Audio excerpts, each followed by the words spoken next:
குஹனுக்கு என்ன கிடச்சிது? ராஜ்யம். நிஷாத ராஜ்யம் அவனோடது, என்றைக்குமே அவனோடது இல்லை. என்றைக்கு வேணால் அவன்கிட்ட பிடுங்கிக்கலாம். நாளைக்கு யாராவது ஒரு சின்ன வேடுவ ராஜா தானே அவன்கிட்ட பிடுங்கலான்னு வந்தால் ஸ்ரீராமன் வந்து முன்னாடி நிற்பான், அவன் என்னோட தம்பி அப்படின்னு. பரதனுக்கு என்ன கிடைச்சது?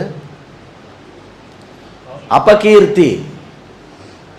கைகேயி சொன்ன உடனே பூரண அபகீர்த்தியில் ஆழமாக இருந்தவன் பரதன்.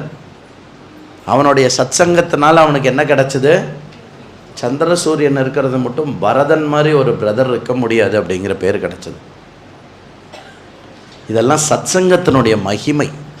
அந்த சத்சங்கத்தை ஏற்படுத்துறதுக்காக தான் இவ்வளோ பெரிய பிரயத்தனம். சில குழந்தைகள் இங்கே ஆஃபீஸு போயிட்டு